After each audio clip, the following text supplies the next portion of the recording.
Next, I want to tell you about an interesting study I read, the least favorite phrase of my newsroom producer. Remember this number, 3.5%. That is the percentage of the population actually marching on any topic that can affect change. And nothing backs up numbers with more power than stories. So we're going to mix things up a little bit with a moderated dialogue called True Stories of When We Were Bold. The theme of this evening is about bold action. And this is a topic where history might help us better understand what steps we can take. Here to help us look forward by considering where we've come is Am Johal. Am is director of SFU's Van City Office of Community Engagement and co-director of SFU's Community Engaged Research Initiative.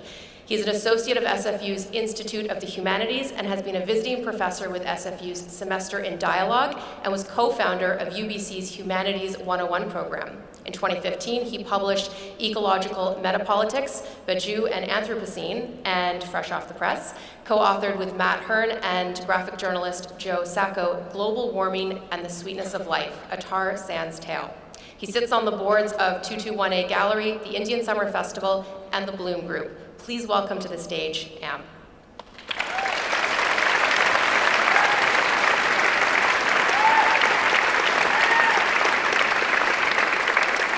Thank you, Joanna.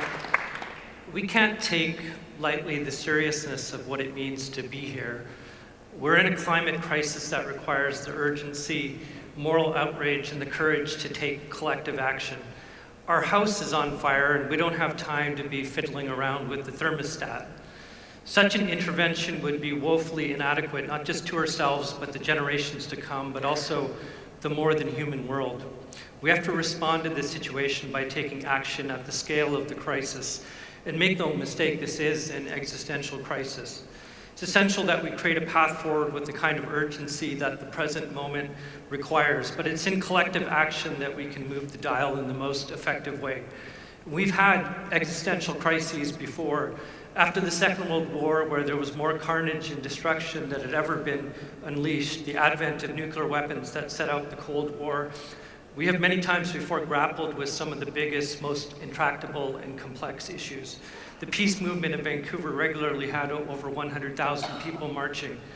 The environmental crisis also isn't tomorrow, it's already here. Drought in the global south, wildfires in California, Australia, BC. My own parents had to leave Williams Lake a few years back during the fires. There are historical precedents where we've worked together boldly for social and environmental change that's truly transformative. And that's why we're calling this discussion True Stories of When We Were Bold. The moment demands that we wake up from the stupor of the status quo we're in and create a new path forward. And we can do that with social and environmental justice at its core. And Vancouver, we can totally do this. So let's welcome all four of our speakers to the stage. Rejoining us for this discussion are our first two speakers, Simon Donner and Paul Salem. We're also welcoming two individuals who have incredible stories to tell about the power of groups whose tenacity and courage have shifted the status quo in two different movements. Zipporah Berman has been designing and winning campaigns in Canada and internationally for 25 years. She now works as International Program Director at Stand.Earth and serves as a strategic advisor for dozens of environmental organizations. Zipporah was also involved in the 1993 civil disobedience to prevent clear-cut logging of pristine ancient temperate rainforests in Clayoquot Sound. Also, there are lessons that we can draw from social movements outside of the environmental movement as well. Dr. Patricia Daly joining us this evening, who is the Chief Medical Health Officer and Vice President, Public Health for Vancouver Coastal Health. As Chief Medical Health Officer, her primary mandate is to improve the health of more than 1 million people served by Vancouver Coastal Health. 30 years ago, smoking in public places was the norm across the country, but in 1986, Vancouver City Council started talking about banning smoking in most public places. Please welcome our guests.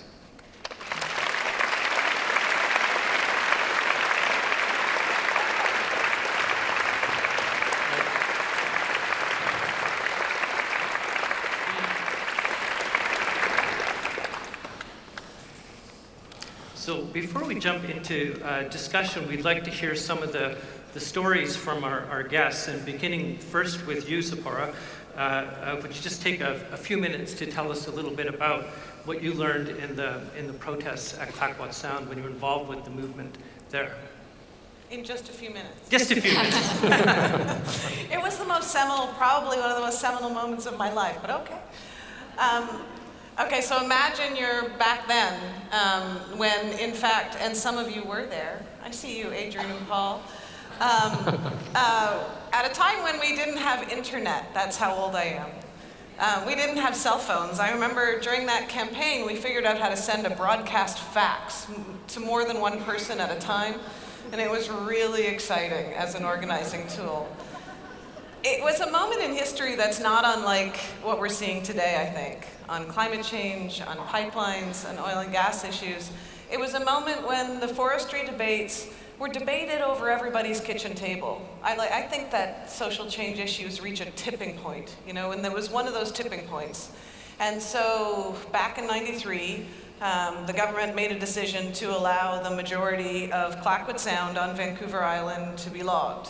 And this is after years and years of public processes, a lot of scientific documents showing the importance of old-growth forests and how quickly they were being logged around the world. A couple of years later, the World Resources Institute came out with a report that showed that 80% of the world's old-growth forests that are large enough to maintain ecosystem integrity had already been destroyed. The largest areas that are left on the planet are in Canada, Russia, and Brazil.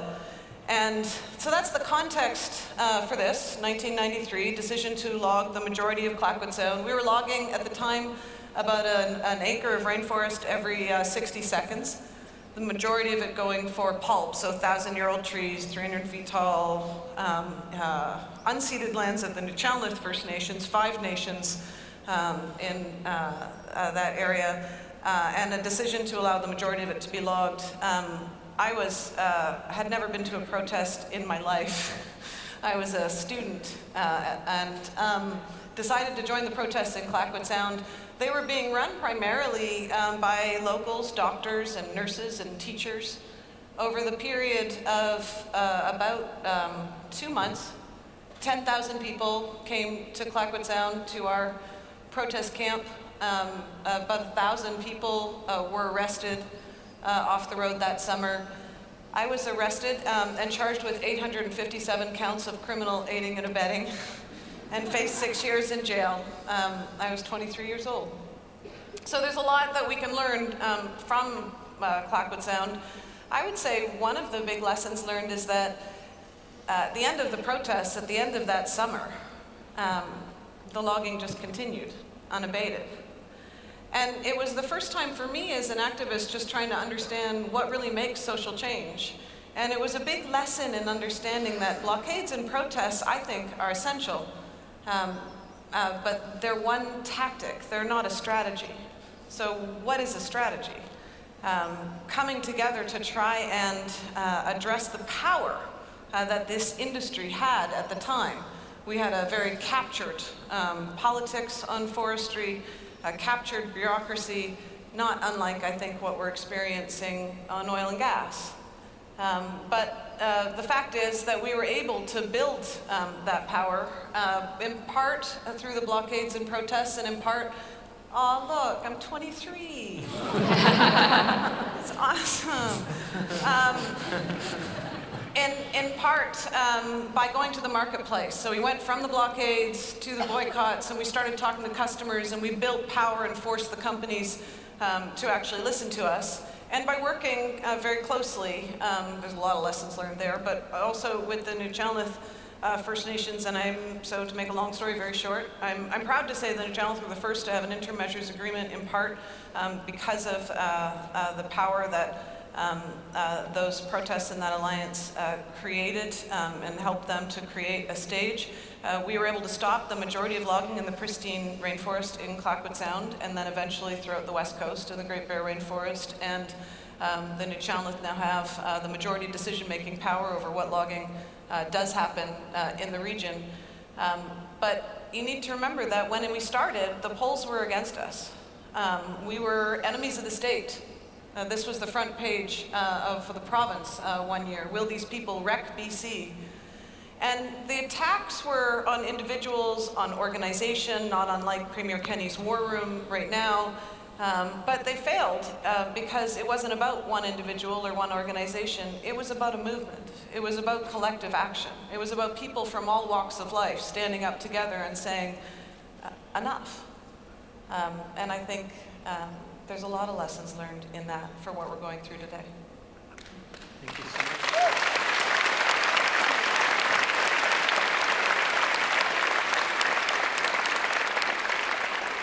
Now, Patty, I can remember a time when there was smoking happening in the bars. There was a time when there was polling done during the time of major overdose deaths where only 20 or 30% of people were supportive of harm reduction measures. And there was a lot of work done by activists and others, but at some point the dial was moved on public policy where it really changed the facts on the ground. And wondering if you could talk a little bit about how this has been done in the public health field where you've been involved for over 3 decades. Sure, thank you, Anne. So my story is a little bit different. I, as a public health physician, work to improve the health of populations. And you can imagine the challenge as a physician if you have a patient in front of you who has unhealthy habits that's going to lead to premature illness and death, trying to change those habits. Now try to imagine doing it for an entire population of people. That's what I've been spending 25 years of my life doing. And when we think about some of the successes we've had, and that's what I want to talk about, because we want to, as we address climate change, people are going to have to change the way they live, which can seem very daunting. But let's take the anti-smoking work that we've been doing for the last 25 years. In the mid-1960s, 50% of Canadians smoked. Nicotine is one of the most addictive of all substances. The tobacco companies spent millions of dollars marketing their product to the public. When I grew up, if you went into a restaurant or bar and came home at night, I was a non-smoker, but your clothes would smell of tobacco. I can remember getting on an airplane and getting a whole group of businessmen sitting around me and lighting up their cigarettes. Going to a movie theater in Scotland where I was visiting family and I could hardly see the movie because of the smoke in the theater. That's how I grew up, and we accepted that. That was the norm. How did we get to a point today where in Vancouver, you should be able to, as a non-smoker, go through the course of your day without having to inhale secondhand smoke? Well, it wasn't easy, but here's what we've learned over the course of this battle. First of all, science is not enough. It was very clear that tobacco and nicotine, the nicotine is addictive and tobacco causes lung cancer, soon after cigarette companies started to market their products broadly. It was also very clear from the science that secondhand smoke is a cancer-causing agent.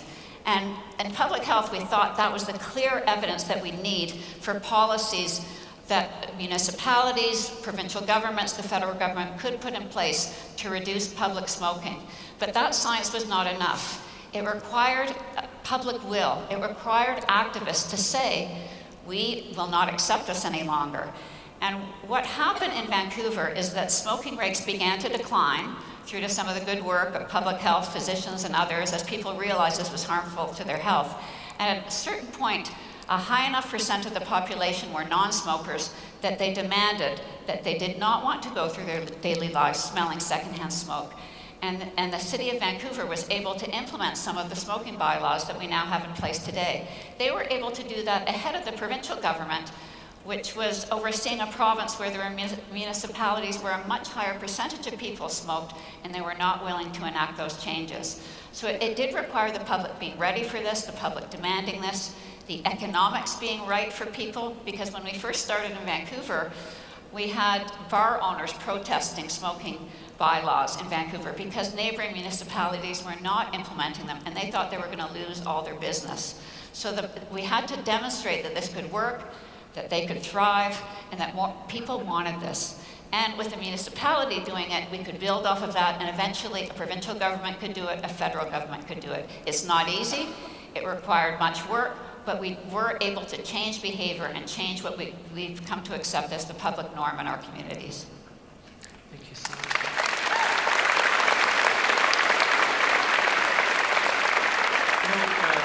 Patty, it's a really important point that you make, that the science on its own isn't enough. Charles David Keeling started measuring CO2 emissions in Hawaii in the late 50s, and by the mid-70s, there's been a scientific consensus around the fact of climate change and global warming. So we have a problem of politics, we have a problem of power, and each of you are situated in very different ways as activists working inside of bureaucracies, as civil servants, as academics. And at one point there needs to be sort of the creation or hazarding coalitions beyond the usual suspects in some kind of way, because in some sense there is a confrontation with power that's required. And wondering if you can, each of you, speak a little bit to how you think we might embark on a project like that to build up the types of coalitions that are required inside of bureaucracies and academia in different social movements. Why don't we start with you? Sure. I do think you need to think about not the usual suspects. So the harm reduction example that you gave is perhaps an even more powerful one, where we needed activists in order to make change.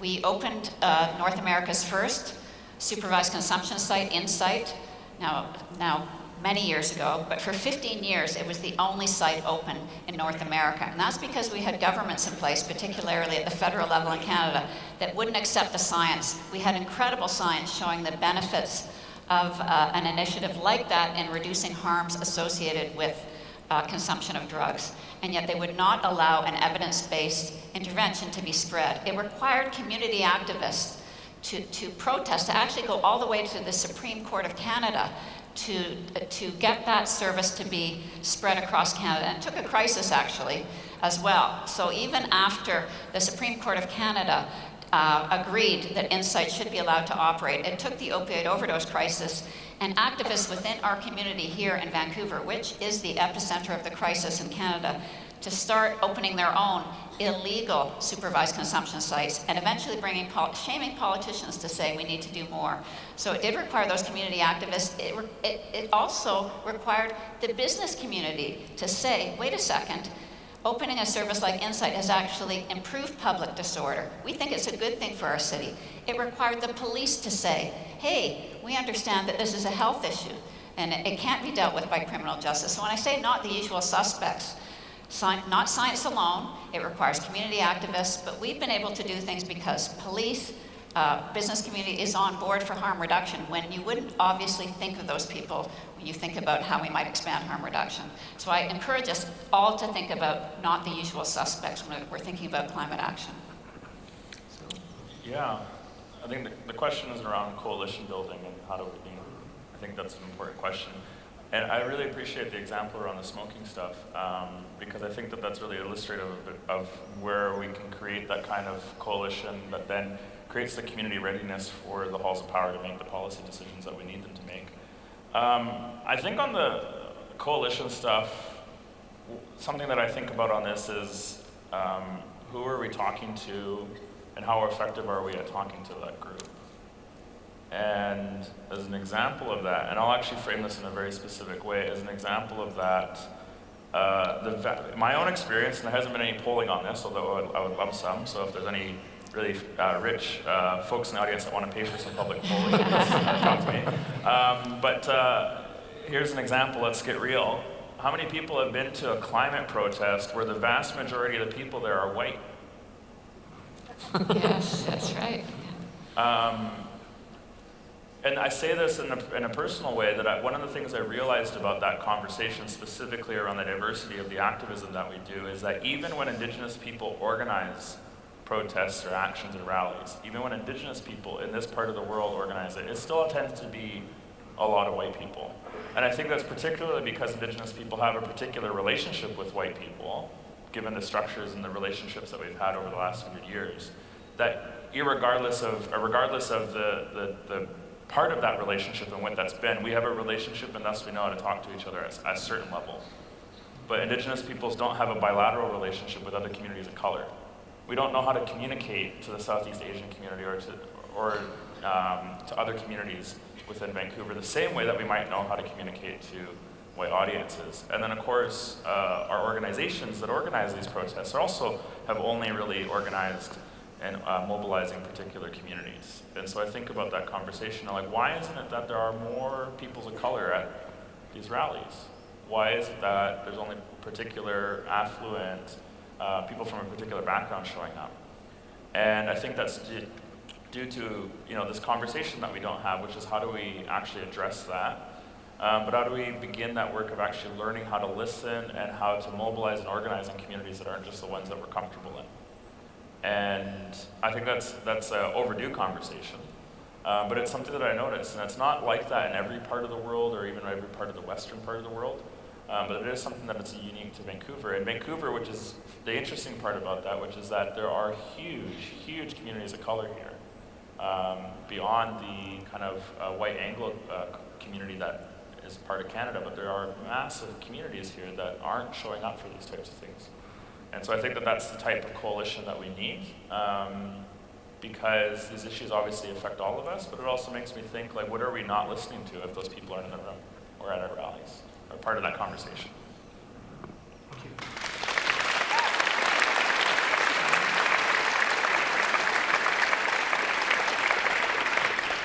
Simon? I think both of the examples that we just heard speak in different ways to sort of failures of imagination. And in a way, climate change is a failure of the imagination, that we struggle to imagine a world in which we're not reliant on fossil fuels, right? And we tend to think, oh, it's change, people are afraid of change, right? And so the patterns you're already in are the communities you're already in are sometimes the ones that are more comfortable to think about. And it's hard to imagine the outside. And so with climate change, when as a scientist, I get asked all the time, can you tell us what the world's going to look like in 2050? And what people wanting me to say is, here's how much Canada's going to warm by, here's what the snow season is going to look like, here's how much drought we're going to have. What people don't imagine is what the world would look like if we reduced climate change, right? And I'm not talking about the temperature statistics, right? Sea level or anything. I'm talking about things like can we imagine a world where there was no smoking in bars? It was hard for me to imagine that when I was an undergrad, right? But when it happened, I was like, oh my God, why weren't things always like this, right? It's the same with climate change. It's like we need to present that alternative world and realize that we could build something in which we're emitting far fewer greenhouse gas emissions. We're relying on electric vehicles. If we're relying largely on electric vehicles, so there's really almost nothing emitting greenhouse gases within the city of Vancouver from burning fossil fuels, guess what? Your air quality is better. It's also quiet downtown because cars don't make any noise, right? You'll hear birds more. It'll be pretty natural to sit on a busy street corner at a cafe because there'll be no soot beaks settling out of the air because you're not burning anything. Right? And I just think that so often when we're trying to affect change, we worry too much about the thing we're trying to stop and not the thing we're trying to create. Right? And so I just find that we really need to put this message of this sort of other possibility that's out there. And I think I feel like I heard some of that in both of the stories that we were just being told.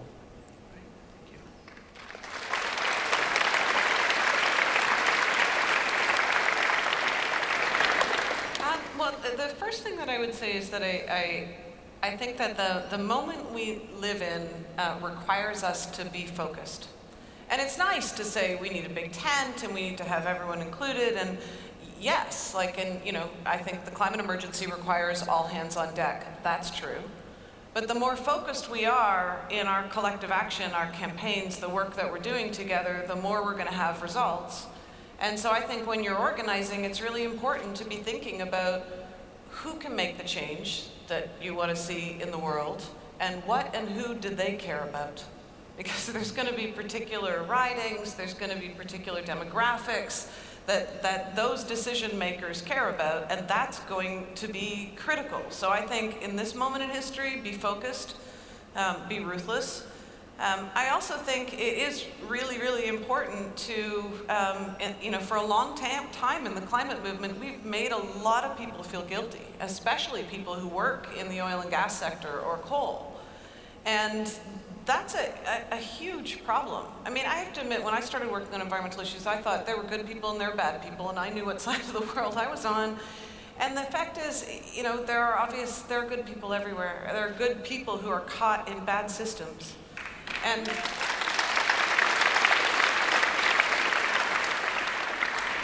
when I could travel to Alberta without death threats, I did a lot of public speaking in Alberta, and I would start my talks by saying, look, we didn't know.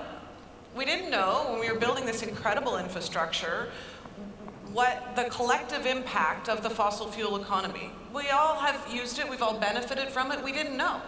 And now we know, X, Y, and Z, and what are we going to do about it? So the best thing that we can do is to build that sense of common purpose, because we have to all act together. And then I would say one more thing, which is that doing coalition building can tend to water us down. It's hard to find that common ground, and especially in Canada, we're very polite. I had someone say to me the other day, it's kind of rude that you keep bringing up the need to stop expanding the oil and gas industry. It's like, rude. It's rude. It's not very polite to talk about the need to stop expanding oil and gas or pipelines. It's not polite. And and a lot of people often say to me, like, oh, you used to blockade, but now you're in the boardrooms and you're working as a government advisor, so you realize that's better. If there's not a conflict to solve, our decision makers will not act. So we need to be out there in the streets. We need to be blockading. We also need to be trying to figure out how to build the unlikely allies and trying to build, the golden bridge. What is the solution? Helping our decision makers find a solution. But we need both. So I would say the other kind of lesson in coalition building is be fierce. Hold on to what you know is the truth and what you know needs to happen. And do it in a way, I often say to myself this little mantra, hard on the issues, soft on the people. And that, we want to build big coalitions, but at this moment in history, we don't have time to compromise too much.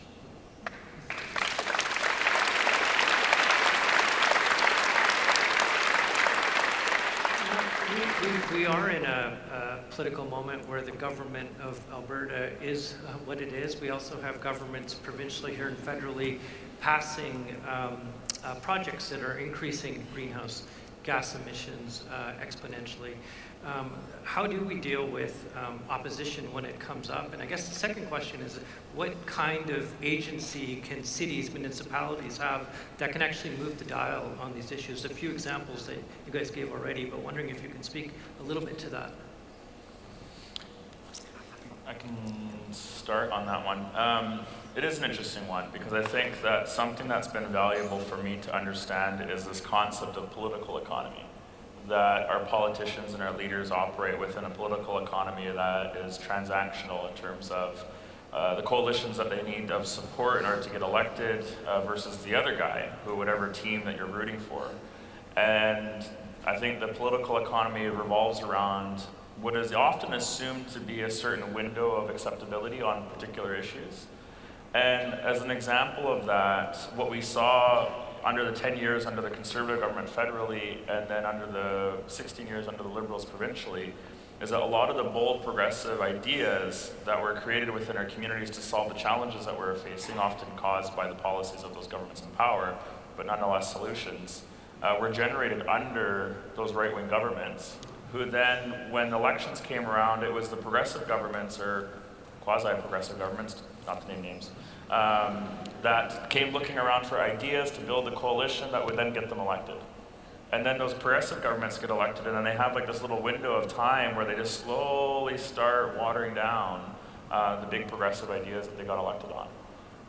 And I think that's around that coalition and that political economy that they operate in. And so that's why we can have this kind of contradiction in BC, where you have a provincial government on one hand who is taking more progressive actions on the climate emergency than any other province in Canada, because all the other provinces are mostly conservative, and at the same time still prescribe to this reckless notion that doubling down on LNG and shale gas and pipelines is actually going to solve this problem.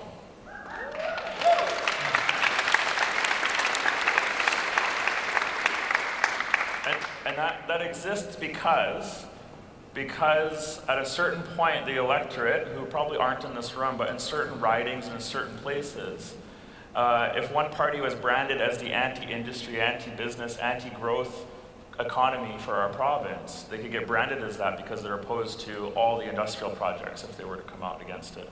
So there's a role that the activists play in shifting that public opinion that allows then the political leaders to make the decision, probably many of whom want to make that decision, to be more progressive on these issues. But again, it's about that political economy. And there's other examples of that at the local level, just to touch on that. At the local level within our municipalities. You know, the City of Vancouver, I think over a year ago, started to make progressive, bold action around natural gas and bylaws that forbid the use of natural gas in new developments within the City of Vancouver. And the gas industry freaked out. And they organized the restaurant lobby to conjure all of this brouhaha in the media about how the City of Vancouver was trying to take natural gas away from your kitchen. And it was the restaurant industry that was being out there talking about how egregious this was because you wouldn't have natural gas to cook your steak. And so there's this example, I think, of cities trying to take bold action, but again, where is the climate movement to show up and respond to those types of things? Or more recently, I think within the City of Vancouver, unlike other municipalities in the region, which has put on the table bold, progressive climate action when it comes to land use. When transportation takes up 35% of our emissions within the province, and we're fighting over duplexes and 3-story buildings in the City of Vancouver at City Hall, instead of talking about building the types of buildings that are actually going to make a difference when it comes to reducing greenhouse gas emissions. Otherwise, we're just going to build more suburbia out to Fraser Valley. So these are the types of things that are happening right now, but the political conversation is stuck in this lack of reality about the actions that are needed because the political economy isn't there to move our politicians in the direction that they need to move.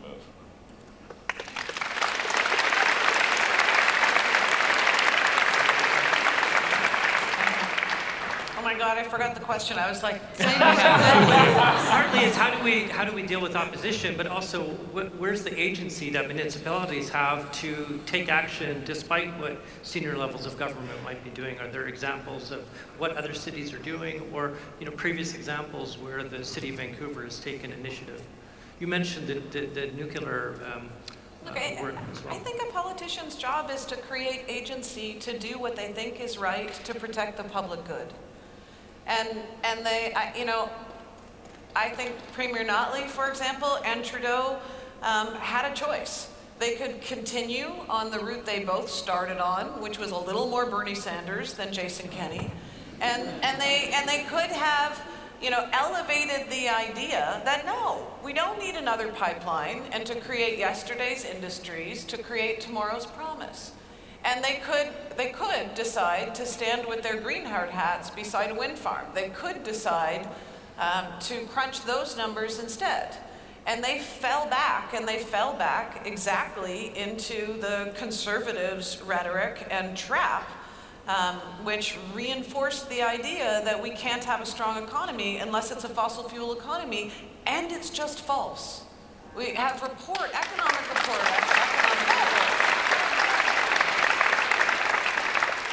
So I hear all the time, well, we don't really have an option, this polling and that polling, and polling changes, and they're in a position of power to change that. They can decide what they're going to put forward and what they're not going to put forward. And right now, they're trying to have their cake and eat it too. I mean, really, our pipelines are going to build our windmills? Australia's on fire. Like, enough already.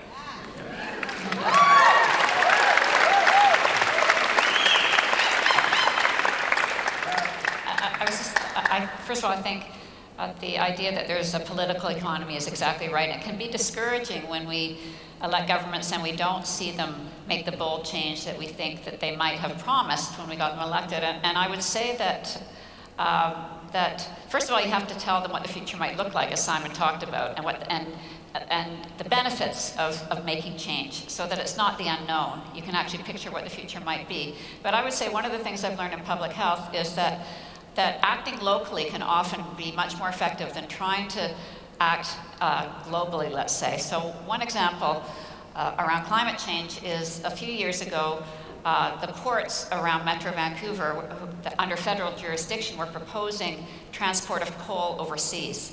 And there was a group in Vancouver very opposed to this because of the impact of coal on climate change. And they came to public health officers, myself and my counterpart at Fraser Health, to see if we would take action, because we have some powers under BC's Public Health Act. And what we said is, look, our powers are local. We need to look at what the impact might be on the local population, and so we did, and we found evidence that trains carrying open coal cars would emit coal dust that could impact the health of the populations along those tracks.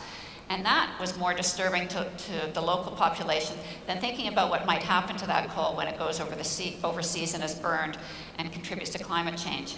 And that kind of public outcry against coal being driven through trains through our communities was very, very powerful. And it's an example of how thinking locally, getting a local government that is often more responsive than a provincial or federal government. There's not many governments where people can go and speak directly to the politicians on a regular basis. It can be very powerful and can start to lead to actions that then can lead to actions in other communities and provincially and federally. So I do think acting locally and doing what we can at a local level with our municipal governments can actually be quite powerful. Thank you.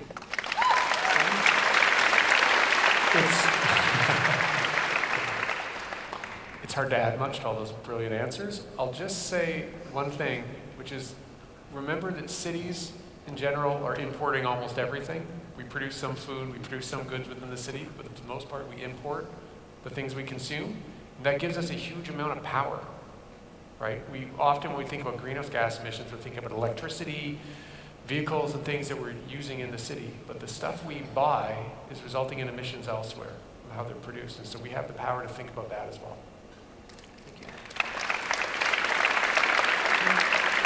Patty, I was going to ask you about what you're already seeing in terms of the health impacts of climate change or global warming, or how you're preparing for the events in the future. Well, we are seeing the effects of climate change right here in our own community. And in fact, public health physicians across BC, we meet twice a year, and at every meeting now, we're talking about how we're going to adapt to the climate change that's already here. And the biggest impacts in our community are the impacts from forest fires. And we know that what we saw in 2018 is not an aberration, that our fire seasons, because of global warming, are going to be like that more often. That's going to become the norm. And the impacts of that are air quality. So even if we don't have fires here locally, the air quality here in Vancouver was really poor during the 2018 fire season. We can expect to see that again. The other change we're seeing is the effects of rising temperatures and premature death due to those rising temperatures, even here in Vancouver. So we've got data now that shows that because our population is not well adapted to higher temperatures, we have seen when temperatures rise in the summer months, premature deaths, especially among our most vulnerable citizens. So we've already started to think about ways we have to adapt. The City of Vancouver has a cooling plan now. We have action levels when temperatures reach a certain level in the Lower Mainland, where public health officials across the province are planning for what we can do for poor air quality days.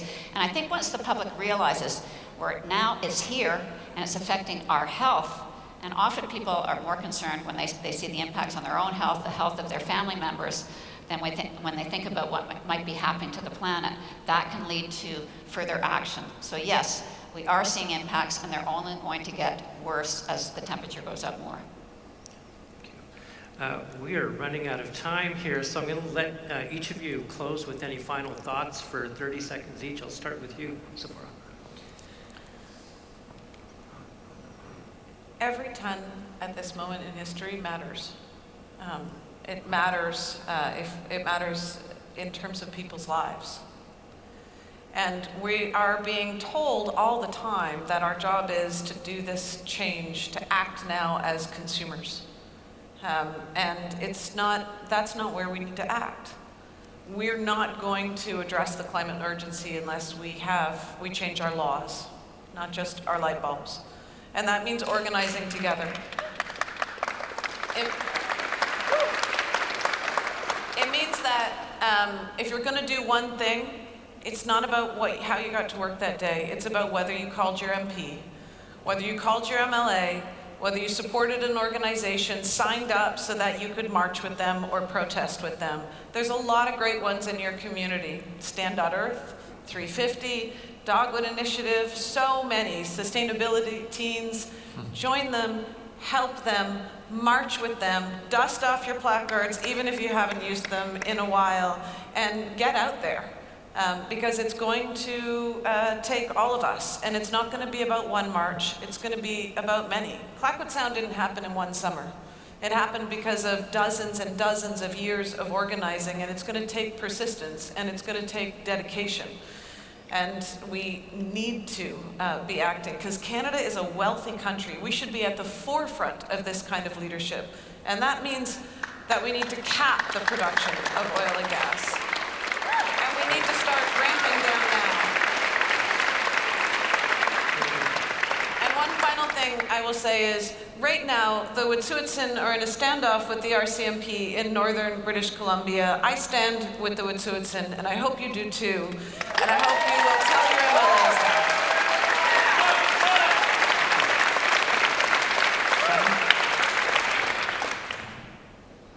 Well, we just heard about climate change as a collective action problem, right? And those seem daunting, but pretty much everything we have in society is the product of a collective action problem. If it wasn't for collective action, we wouldn't have hospitals, we wouldn't have universities, we wouldn't have roads, we wouldn't have anything. Pretty much everything we've built takes a lot of people working somewhat independently, and then that independent work comes together to develop sort of the world that we have, right? And so it's important to talk about this issue. Think every day, think about, did I talk to any about climate change today? Have I ever talked to my neighbor about this before? Because one of the things we get trapped in Canada and in North America in general is what psychologists would call second-order beliefs. What we think other people think. And I think too many of us walk around thinking that other people aren't worried about climate change. Right? And polling data actually shows this. The Canadians are bad at estimating what other people think about this issue. I think if we just talked about it more, it wouldn't solve it alone, but we might realize that the coalition everyone's asking for here is actually a lot bigger than it looks, right? And we could affect more change that way.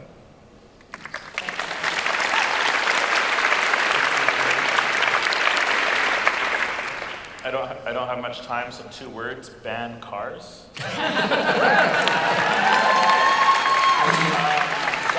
I'm kidding. I'm slightly kidding. Wink, wink.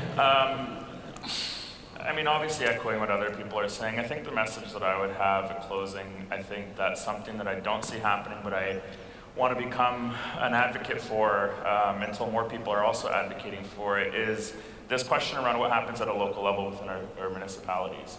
And to my earlier comment that I was trying to ram in there, we talk about bold climate action and we talk about all these policies around greenhouse gas emissions, but I do want to drive home this point that 35% of the emissions in our province are coming from transportation, which means it's a land use problem, which means that we're building too many highways. And I think to the earlier point, like, even if all the cars became EVs and all that kind of stuff, there's still the cost of emissions of transporting the cars from the countries that they're made in. There's still the cost of developing the metals to make those cars and all that kind of stuff. The future that I want to believe in is one where there's probably a lot less cars, but there's also a lot denser cities, because we can't keep building these suburbias far out. But what that means is that people in our movement, I think, need to show up at open houses for redevelopments and talk about how our cities are not building our communities in the way that they should when it comes to taking action on the climate crisis. Because when those reports, when those open houses go to City Hall, what do they see? They see that people are opposed or against or whatever, but we need people to show up and start actually influencing the decisions, because the vast majority of the people who are showing up when it comes to these decisions at the local level are not the young people who are worried about the future climate crisis. Right? These are people who are much older, much more wealthy, much more entrenched. And I think that's an area where I don't see the environmental movement, the climate movement showing up, is around talking about how we're going to build complete communities, walkable communities where you can access your communities and all the services that you need within 5 minutes. And these are the types of things that the City of Vancouver is taking action on and thinking about, but it still requires people to show up to expand that Overton window that we're trying to create so that leaders can make the decisions that they need to make for us.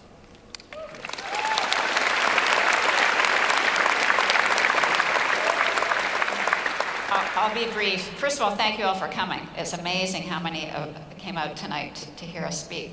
I would like to say that we need to have hope. We need to have a vision of what the future can look like and get people excited about it. And this goes to what Simon talked about. You have to talk about the new economy and how we can be leaders in that new economy. Just as we've been around harm reduction and anti-smoking campaigns, we can help lead this. And I also agree that young people are going to really be driving this. And activism is important, but don't give up on government. Change the government. Get out and vote in every single election and ask everyone who's running what their plan is to take climate action. If we can get everyone committed to it and everyone voting for those candidates who have the boldest plan, I think we can really achieve something.